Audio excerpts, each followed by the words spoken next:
Hello out there, awesome radio family. Thank you for joining us on 107.5 FM and 1570 AM WECU every Tuesday, right here from 2 p.m. to 3 p.m. Are you ready to learn, engage, and inspire? Welcome to Let's Talk K-12 Education Show. I'm your host for the next 50 minutes, Tonitia Langley, education enthusiast, thought leader, and founder of Enrichment Strategist Services, LLC, an education consulting business. You can connect with me by Linktree Enrichment Strategist. I'm excited to be partner with you and be dedicated to the heart of our community, which is education. I'm the host, but you and the community mean the most. I would love for you to share your suggestions of what you would love to get more information related to K-12 education. So please email us at let's talk K-12 education at gmail.com. Again, want to hear your feedback and want to hear of anything that you would like to have discussed here on the show. So, again, if you have some suggestions on K-12 topics, email us at let's talk K-12 education at gmail.com. So, going to open up our show today with a Beyond the Classroom College and Career Readiness Thought Provoker. This is the part of the show where I'll either do a joke, a thought provoker, an icebreaker, but today is a thought provoker, okay? So, as technology and industries rapidly evolve, many of the jobs that today's students will hold in the future, they don't even exist yet. With that in mind, are we preparing students for specific careers, or are we preparing them to navigate an unpredictable future? This thought provoker challenges all of us as educators, educational systems, parents, grandparents, aunties, uncles, godparents, and any other stakeholder to think beyond traditional career preparation and consider whether the focus should be on equipping students with versatile skills like problem solving, creativity, and adaptability that will help them succeed in a constantly changing job market. So, Chris, I haven't introduced you as of yet, but do you have anything that you want to add to that before I introduce who you are, how we know each other to our viewers and listeners? Of course, I think you're right that there's a future, that there's a lot of jobs that don't even exist yet.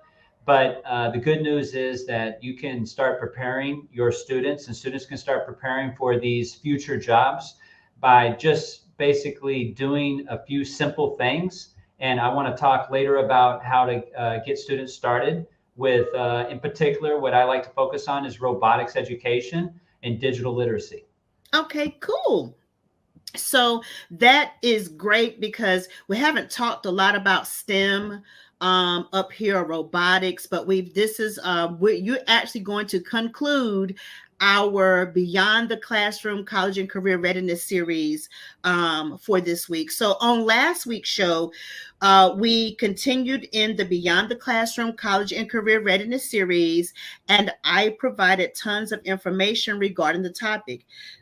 If you would like a recap of those tools and resources for that show and any other previous Let's Talk K-12 education show, catch us on the replay and comment hashtag replay and head on over to Facebook, Awesome Radio 107.5 FM and 1570 AM, and look for that pretty purple and green logo.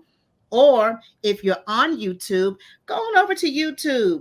Catch us there at https www.youtube.com at Awesome Radio WECU. And again, look for that beautiful purple and green Awesome Radio logo. So, being a wife, mother, former middle school teacher, and a grandmother to 8 school age G babies, and currently an education consultant and coach, I recognize the importance of the ability to have critical thinking skills. And as I always say, as a classroom teacher, it is probably one of the most difficult skills to try to teach. So I want you to lean in and listen up. We're going to get warmed up and ready for our show today with How is Your Brain Game to drive your K-12 educational mindset shifts out of park to drive. Let's engage your critical thinking skills for school, homework, and school tasks with your children, grandchildren, nieces, nephews, godchildren, and the crew. So again, if you have brain teasers for How is Your Brain Game segment and you would like to have them shared on the show, again, email us at let's talk K-12 education at gmail.com. So let's get into our How is Your Brain Game riddle today. Are you ready, Chris? I am ready. All right, so here we go. Here's the riddle. I'm a machine that can think. I follow your code without a blink. I can build, move, and learn with speed, but without you, I have no need. What am I? A robot. Okay, so this brain teaser, Chris, it ties directly into the importance of STEAM education and robotics in career readiness, emphasizing though how human creativity and programming are the driving forces behind robotic advancements and their role in the future workplace. So again, to our viewers and listening audience, if you have brain teasers for How is Your Brain Game segment and you would like to have them shared on the show, again, email them here at let's talk K-12 education at gmail.com. So here is a How is Your Brain Game fun fact for today, courtesy of AI University. So did you know the first industrial robot, and I hope that I don't butcher this, was called Unimate, was built in 1954 and worked in a General Motors plant by 1961. It performed dangerous tasks like welding, and now robots are used in everything from surgery to space exploration. But here's the catch: robots still can't think for themselves. They rely entirely on human programming and instructions to operate, which means coding is their lifeline. That's why I can't wait to get ready for you to dig into this conversation, Chris. So, this fun fact emphasizes the human role in programming robots and showcases how far robotics has come since its early days, tying perfectly into our discussion today around career readiness in tech fields and my wonderful guest today. So, let me go ahead and get started. Let me, without further ado, introduce to you my awesome and talented guest that will add great information around our Beyond the Classroom college and career readiness topic today, with a focus of what I just talked about in our How is Your Brain Game in the Fun Fact today. So, Chris is the co-founder of MorphBots, an edtech company focused on robotics education. Education is his passion. What led him down the path of education happened when he was 28 years old, attending Hunter College in New York City. He was forced to take a math course, college algebra, and it changed his life. Math lit up a dormant part of his brain that gave him a superpower. It made him emotionally smarter. Ooh, go, Chris. That's when he thought, I wish I would have started studying math when I was younger. So he figured even though he missed his opportunity, maybe he could help inspire others at a young age to see the power of math. As fate would have it, in 2018, Chris met a guy with a wild idea: self-assembling robots. They joined forces to create morphbots, but quickly hit a wall. The technology cost too much money. So they pivoted and developed their own robotics kits. They went on to partner with a few schools, sold kits, but something was missing. Chris realized that robotics education is held back by cost and complexity. Then it struck him. Why not make it accessible to everyone? That's when the Robot Arena was born. It's a simple, fun, and affordable way for beginners to program robots. Welcome to the future of robotics education. Wow, Chris. So I bet your lights were just going off when I was talking about the history of robotics. And again, I'm so excited because this is like the first segment where we'll start talking about STEM and robotics and things of that nature. So before we get to your great information recap and review, I want to say I wanted to provide some education and context regarding in and beyond the classroom for success, in which me and you're going to get into some of that today. Beyond the classroom, college and career readiness was we explore the exciting world of college and career readiness. And so join us as we delve into the essential steps, resources, and strategies to help students navigate their educational journey and prepare for a successful future. From understanding different pathways to building strong academic foundations, will provide valuable insights and guidance for students, parents, and educators alike. So let's embark on this adventure together and unlock the doors to endless possibilities. So, Chris, I have a few more things that I could say, but excuse me, I want to go ahead and get you in on this discussion around robotics and around some tips and some resources, as you know, for our listener and our viewers, for those students and the families of those students. So tap in this conversation around beyond the classroom, college and career readiness, and what's happening out there with robotics and in the tech field. Yeah, a lot is happening out there, because I think a lot of educators recognize that robotics is becoming more and more part of our lifestyle. And I was at a maker fair over the weekend in Coney Island, and there were so many parents there with their children, and these children were anywhere between 8 years old all the way up to 15 years old. And they were the students that I actually interacted with. They were so interested in what we had. We had an Arduino thing. We had a robotic lab.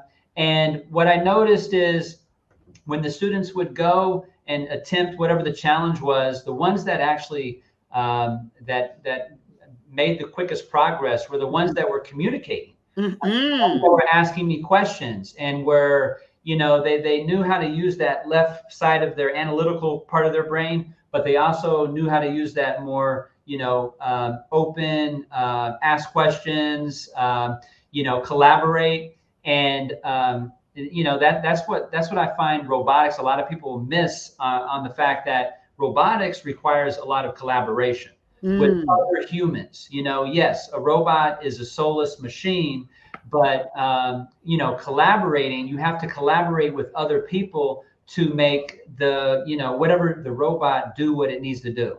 So I think what my takeaway is robotics requires a lot of collaboration from students.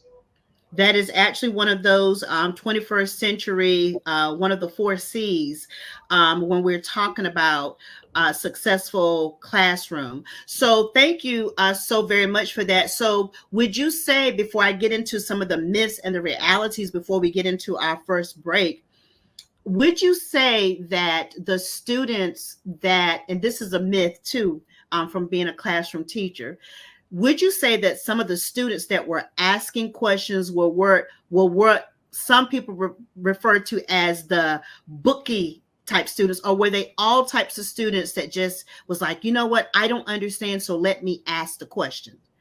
Good question. I think that I had a mixture of everything. We had students that were the bookie type. We had students that literally this was their, first time attempting robotics. And we had students that were actually deep into it, that they were on robotic teams.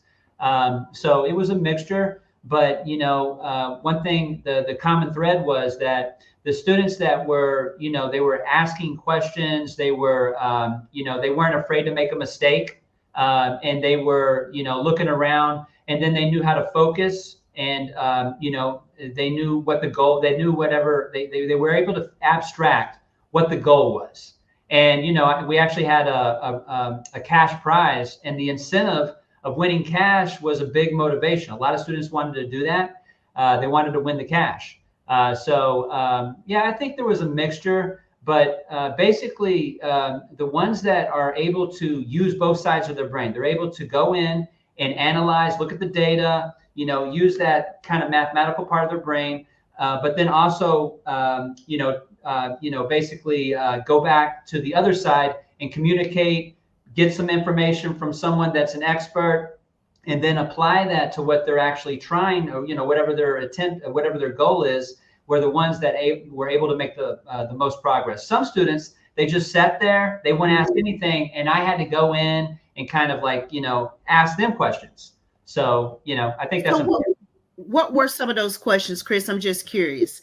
What were some of the questions that you helped those students to get on the track, to get going, that weren't as open with those soft skills that are very important for college and career readiness? So what were some things that you did to help to motivate them to get started? What were some of the things that you asked them, or what were some of the things that you prompted them with? Good question. So, basically I would ask them, what are they trying to do? What, where are you at right now? Do you know what a variable is? Do you know what an integer is? I actually, I had some of my handwriting there, and, I basically, it was a cheat sheet, and I asked them if they could read my handwriting. And, these are like little simple things. And I had one young lady, she had a lot of prior knowledge, mm-hmm. and she was kind of just like, just putting everything on the screen and typing like a mad person. Mm-hmm. And I told her just to relax. This is the blink LED. We're just trying to make the LED blink. It's very simple. And once they kind of calmed down, they were actually, what I learned is a lot of the students were making things much more complex. Mm-hmm. I actually had a cheat sheet right there. All they had to do is literally look at it and type what I had and copy it. But, all of a sudden I saw for loops, I saw all kinds of different stuff. And, it gets back to like, the basics, following an instructions. And I said, all you have to do is copy this, and you can, win our $100 Amazon gift card here. And, some students, but the ones that were kind of more like relaxed, and it was more fun. It wasn't like, like a task. It wasn't like work. Did some of the ones that you had to prompt, did they ended up doing better? Did they end up calming down and get into the goal?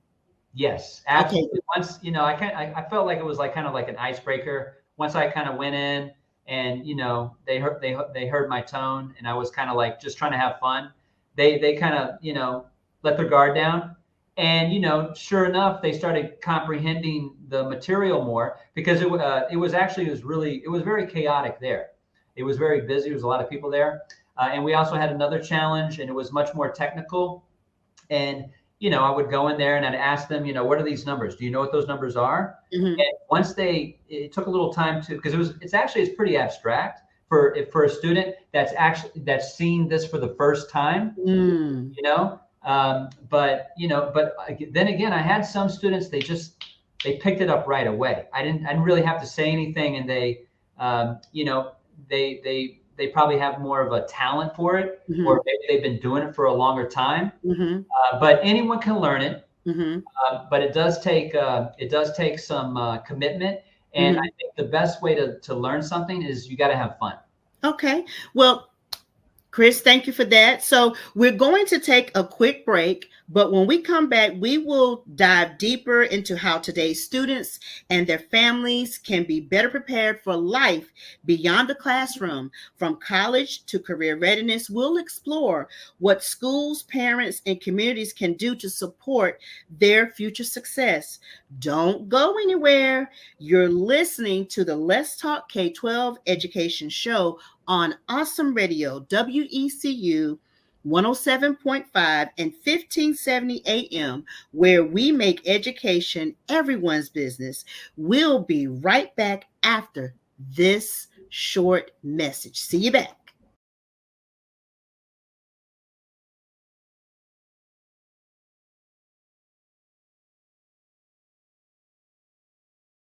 All right, welcome back to Awesome Radio, WECU 107.5 FM and 1570 AM. You can find us here talking about all things education every Tuesday from 2 p.m. to 3 p.m. on Let's Talk K-12 Education. And if you don't catch us live, that's not a problem. You can catch us live or on the replay. You can find us on Facebook. Awesome Radio 107.5 FM and 1570 AM with the purple and green logo. And if you want to head on over to YouTube, you can find us there too. And again, go for https www.youtube.com at Awesome Radio, capital WECU. Again, www.youtube.com at Awesome Radio WECU with the purple and green logo. And if you want to contribute to the show via by How Is Your Brain Game, brain teasers or riddles, or if you want to say, I have some K-12 educational topics I would like to have discussed on the show, no problem. Email us at let's talk K12education at gmail.com. Again, email us at let's talk K12education at gmail.com with topics that you would like to have discussed on the show, or to provide me some good old brain teasers for the How Is Your Brain Game segment. So, before the break, I shared, Chris and I talked about robotics and STEM related type questions. He was able to work firsthand with a group of students and best practice, what he saw when some of the students did one of those 4 C's for 21st century learning, which is which is communicating, but they also have to collaborate too, which is also one of the 4 C's. And he said those students got better results.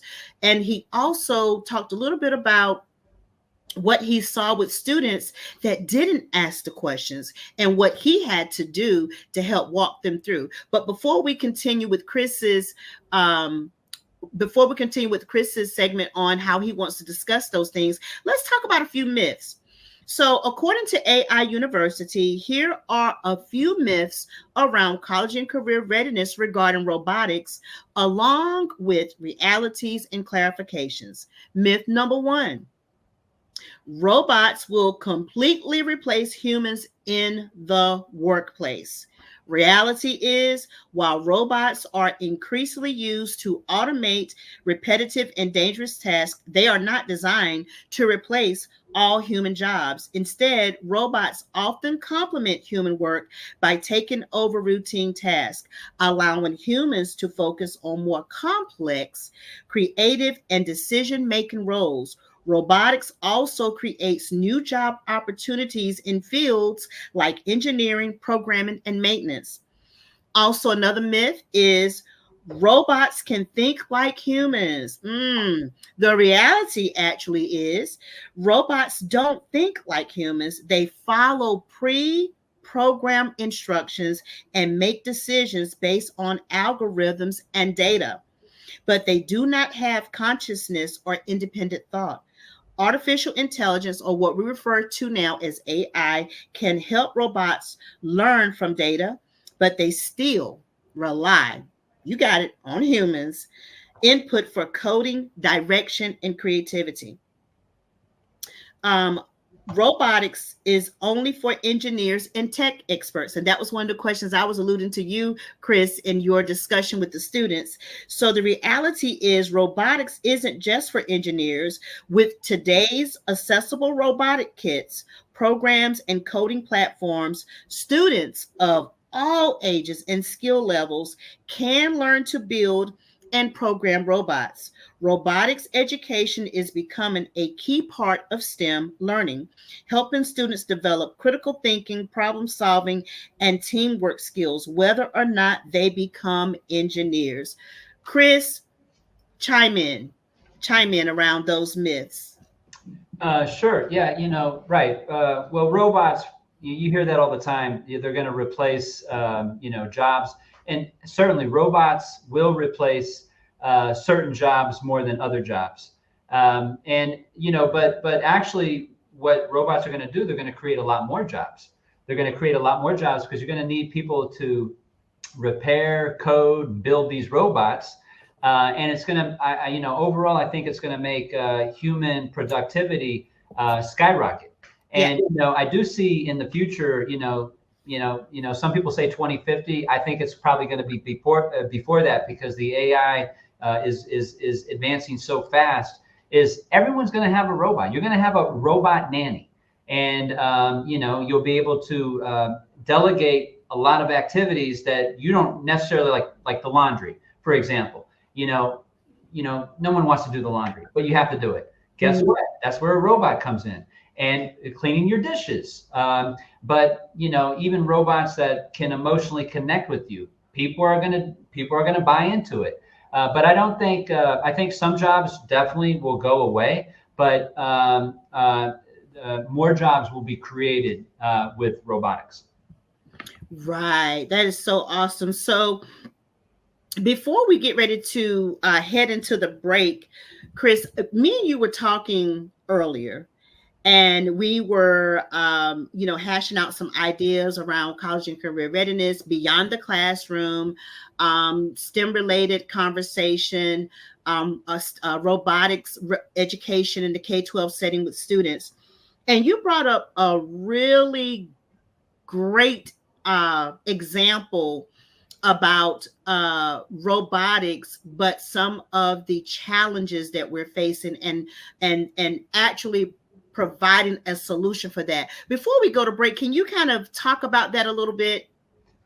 And wait, are you talking about? I thought. Which one are you talking about? I'm sorry. About the job and the issue that came up, and that you don't Oh, have yes, enough. yes. Yeah. Okay, Mhm. making sure. Right. Well, you see, and this is happening to a lot of companies. The company that I actually work with, one of the companies I work with, they had a cyber attack, and the hackers were able to find a patch, a vulnerability in the company's network. And then what they did, they stole valuable data, and basically it's called ransomware. They tried to use that data that they got access to without authorization, and wanted to basically demand money in return to give the data back. And the company was unprepared. They thought they had their firewall. They thought they had all the security up, and no one could penetrate this network. And guess what? Someone did. It was just some random hackers. They'll never know who these people were, and they basically, I don't know exactly, what was like, what if they actually paid them out or whatnot, but it slowed the company down. The company lost hundreds of thousands of dollars because it took all their other salespeople, all their other employees offline. They couldn't use the system. And so, basically what it comes down to, we need a lot of people on what you call blue team. You need people that were working for companies that are really good at computers and computer science and networking that can prevent the bad guys from getting in. But we didn't, that company didn't have that. But guess what? They're getting those people now. They're getting those people now. So that's new job creation, to solve some of the complex issues that companies will have, big companies. So that just adds to what we're saying about new, like some AI and automation will replace some jobs, but then some jobs, job creation will have to come. And so, we got to see if we're ready to go there. So, Chris, thank you for sharing that example. So we're going to take a quick break, but when we come back, we'll dive deeper into today's students and their families, how they can be better prepared for life beyond the classroom, and the situation on Chris's job that he talked about, and how we could counteract that from college to career readiness. We'll explore what schools, parents, and communities can do to support their future success. Don't go anywhere. You're listening to the Let's Talk K-12 Education Show on Awesome Radio, WECU 107.5 FM and 1570 AM, where we make education everyone's business. We'll be right back after this short message.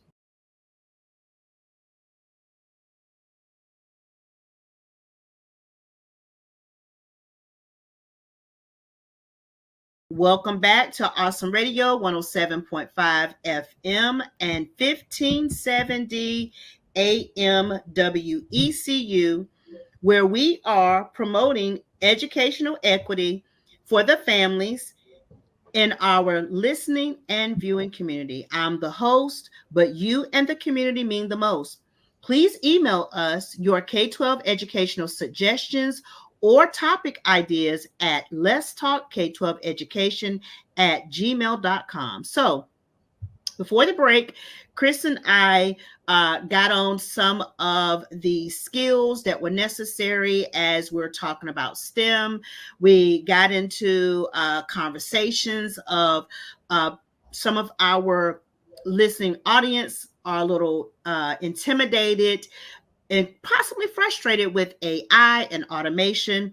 But, we were able to share some examples of, yes, some jobs may eliminate it, but in Chris's situation, a situation that came upon at his job, but they didn't have quite enough people to fulfill the need of a new job creation. So we're talking about that. Now, Chris, you brought about something, because we're talking about the tech side of it, but there are also some things, some soft skills. You talked about some of the 21st century skill sets that the students, K-12 students need, which is, you said communication, but collaboration also plays into that. And that's one of the two of the 4 C's. You had some other ideas or some things that you wanted to share with our listening viewers and our viewers and our listeners about some other soft skills that are necessary as we talk about STEM, robotics, and in the tech field. So go ahead and let our listeners and our viewers in on that. I think it's a lovely angle that a lot of people don't think about when they think about STEM, robotics, and the tech field. Sure, absolutely. So a lot of people, when they think about robotics, first of all, they're intimidated. It's cutting edge. It's almost esoteric. But one of the great things that you get when you do robotics is, just like I told, like you read my bio earlier, was emotional intelligence. I don't know how it works, but when you have to think analytically, and you have to do coding and math, and coding and math are like cousins. Mm-hmm, yes. I know from experience, and I know from observing other students that I work with, they literally get emotionally more intelligent, and they're able to control themselves in relation to other students while they're working more effectively, and as a result become more productive, and get the objective, get the mission quicker, and everyone, when you get the mission, you feel more confident. Mm-hmm. And another thing that I think is something that people overlook, that is probably, in my opinion, the greatest value of them all, is resilience. Because when you have to do robotics, you have to do electronics, or you have to do some programming, some coding, there's gonna be so many errors. You're gonna have to do so much debugging. Things aren't gonna work. They're constantly not gonna work, and that's either gonna make you or break you. You're either gonna swim or you're gonna sink. And if you really are committed and you stick with it, which I notice most students do because they want it, that builds a muscle, that resilience muscle. And that muscle Ooh, translates to other things. It translates not just to robotics, but it translates to relationships, yes. because they might be in a relationship with a friend, a coworker, a boss. Hmm. And when the tough gets going, they're able to their tolerance, they're able to keep the relationship strong, and they don't burn bridges. I can say, even, definitely in my case, when I was younger, I burned bridges. When I didn't get my way, I get upset. I blame someone. It was their fault. It wasn't Hmm. my fault. Hmm. But as I got older, I realized, man, I should have never burned that bridge. I could use that right now. Yes, Chris, that is an awesome in my line of work as a consultant. There's sometimes you got all these people with all these credentials, and sometimes you think, oh man, they're going to work fabulous together. And they do not, because of kind of what you're saying. You're talking about collaboration, communication, then resilience, and some people don't have any. So I love that you brought up the fact that being able to facilitate learning or learning skills glows and grows with robotics, builds that resilience muscle, which definitely goes beyond the classroom, definitely plays into college and career readiness. And I'm getting excited. Let me calm down.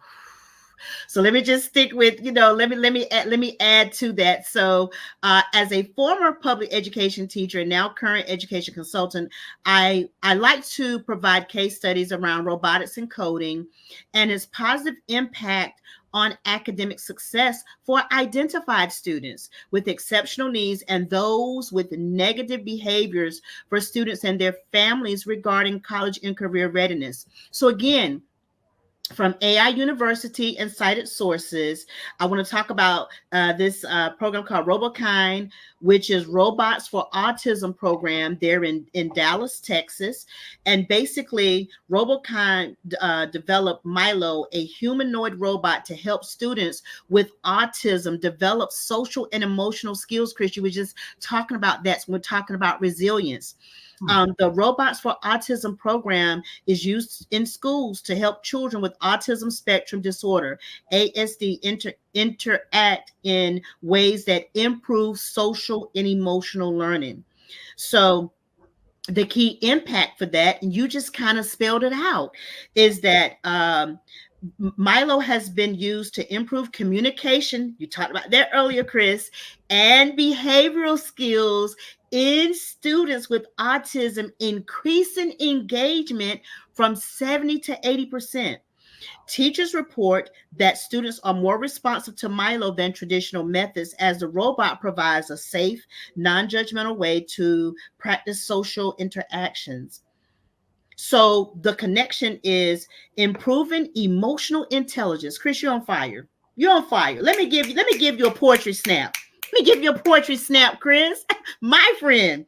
By improving emotional intelligence and communication skills through robotics, students with autism can better become equipped for future careers and college experiences where social interaction and adaptability are key. Chris, you're on fire. Okay, you're gonna mess right around, and I'm gonna get you those striped socks for Christmas. Okay, Yes. listen, to add to that, I also want to share, as you talked about communication, you talked about collaboration, you talked about that resilience muscle. I just provided a case study about Milo. I also want to tie into a real life consultant example that I had with a particular client that had some behavioral issues.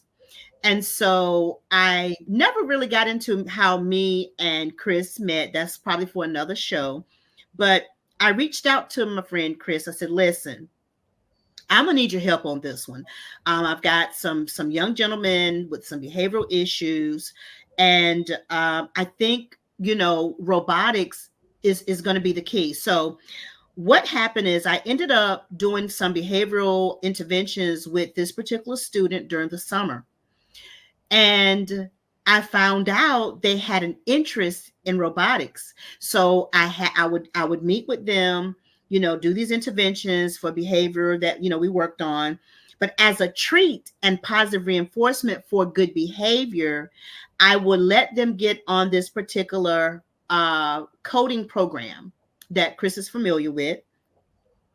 And do you know, when I spoke with his mother during the summer, that she told me that he had actually had an increase in positive behaviors because he was able to do the robotics program or the coding program that I used to let him use as a positive reinforcement. And he actually liked it so much that he was working hard with keeping his behavior together so that he could apply to this coding or robotics STEM type program in the district that he attended school. So I was really excited about that. The other piece to that is I actually used Chris to come in and talk with this student because Chris knows about this robotics program and was able to give him some tips. And so, Chris, I want you to kind of go around. We're talking about the resilience muscle. We're talking about how another robotics program helped a students on the autism spectrum. I'm sharing about my experience with this student that had severe behavior issues and how him having an interest in coding, actually I was able to get him his negative behaviors decreased. And then when I said, oh, I know Chris, I'll let you talk to him. Chris, explain to me, when you had an opportunity to talk with this student, and, I think he may have had a few questions I don't know about the program. What did that do for you in terms of your belief system your belief in how robotics and coding and STEM can help students as they prepare for beyond the classroom, as they prepare for college and career readiness? What did that do for you? And explain to me how you felt when you had an opportunity to speak to this particular former client of mine. Sure. It basically just reconfirmed my prior beliefs that robotics, mathematics, and robotics is like, science, technology, engineering, and mathematics is more in the engineering, but also in the technology and science, because there's a lot of measurement, and definitely mathematics. But it just reaffirmed that when you do these technical subjects, they help. I don't know how it works, but it helps with behavioral management for students that might have some problems, and it basically help them apply to different programs and get what they want more out of life, because maybe they get easily excited when you do these subjects. There's a part of your brain that like for me, I didn't do math until I was like 28. Wow. And once I started doing it, I mean, I knew how to add and I knew how to subtract, but I didn't really have to really dig deep until I was in college. But once I did, it lit up a different part of my brain, and immediately I can't really give you all the details, but I know my emotional intelligence skyrocketed. Mm-hmm. And I was able to have a $40,000 job and immediately transition to an $80,000 job. Okay. So the return on investment was awesome. And the great thing was math is free. I mean, you can pretty much get it anywhere. So you have to have the drive. So when I met that student, I could tell he was very interested. He was very, he was very interested. He wanted to hear what I had to say. He was ambitious. Mm-hmm. And, he seemed very positive because he was having fun. So I was glad to help. It was really cool. So, Chris, I have to ask you, you said that you actually did not develop, so beyond the classroom, you didn't develop math or like math or have a spark or curiosity for math until you were in your mid to late 20s, and how that impacted and played a significant role in increasing your financials. What are some tips that you can give? Because I try on this show, of course, it's K-12, but I do it from the standpoint of the holistic approach to the whole child, meaning those adults attached to those children. What is something that you can give to those families of those K-12 students in your, as we talk about beyond the classroom, college and career readiness, what it meant to you being a 28, 29-year old that had a new spark for such a complex subject like math? What are some tips that you can give, maybe a couple of tips that you can give to some of these parents as it pertains to them personally and or those students that we see in the school systems? What are some things that you could offer up to some of the adults around these K-12 children? I would just keep it simple. Maybe go and grab a Python book, a book on programming. Python is probably the most popular language right now because it's very human language based, and give that to your kid. Give it to your and start out small, like 10 minutes. Just take a look at this. Just take a look at this. Spend 10 minutes, and some of them might actually like it. Some of them might want to learn more. Some of them, it might be like medicine. But that would be my best advice: is to start out small, keep it very simple, and very small dosages, and eventually, hopefully, a habit will be built. That's the whole thing. I mean, I had to start out small. When I started, I didn't want to do it. My uncle was a programmer. He gave me this book. Was way over my head. I didn't touch it. I never touched it. I looked at it and it was like, no way. But, I basically saw something that it was teaching me the basics, and it was a good starting point. And that's what you want to do. You want to learn the basics. What is an integer? What is a variable? Because the reason is this is the language of robotics. Yes. I believe, if a student can learn to read by the age of 6, which I think that's the average, they can definitely learn how to program a robot. That's how I look at it. And programming a robot is not a big deal. Once you get to see it and the basic, it's literally like writing a paragraph. It's not a big deal. But people got to get over that hump. They got to just kind of get the basics in front of them. And small doses, 10 minutes here, 10 minutes there, and eventually that muscle will start to grow. Love it, Chris. Thank you. So we're going to do, before we get ready to head out of here for today, going to do a review and a recap about, college and career readiness beyond the classroom. We're going to wrap up this series with Chris on today. So we're talking about holistic development, real world applications, how these programs provide opportunities for students to apply their learning to real world problems and projects. Career preparation, robotics can equip students with the skills and knowledge needed for successful careers in STEM fields and beyond.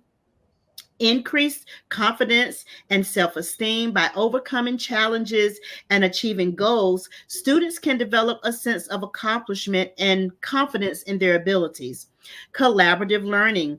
These programs often emphasize teamwork and collaboration, helping students develop essential interpersonal skills, which is something we hopped on a lot during our show today. Lifelong learning. Robotics can cultivate a love of learning and a desire to continue exploring new ideas and technologies throughout life.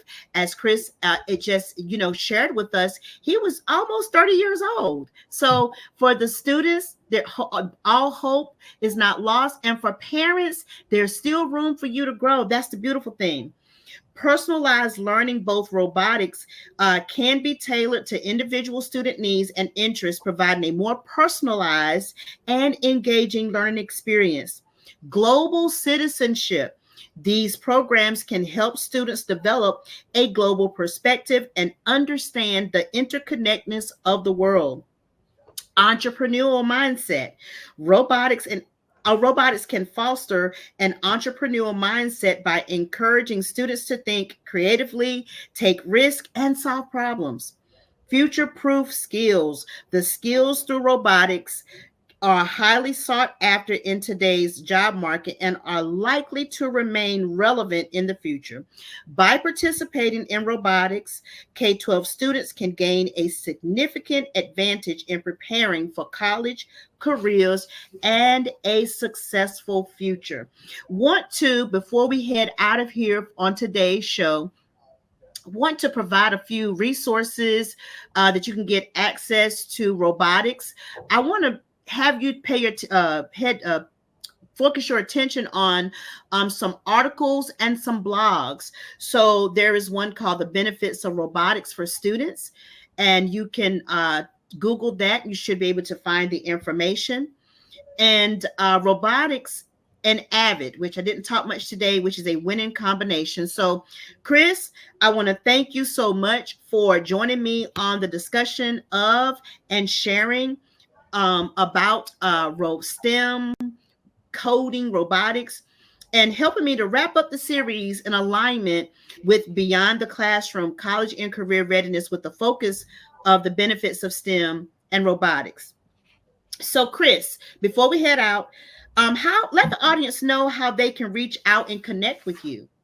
Absolutely. So they can always reach me by email, which is Chris at morphbots.co, morphbots.co, Chris at morphbots.co. They can always call me too. I'm very hands on. My number is 646-703-1699. And, check out my website, morphbots.co. That's where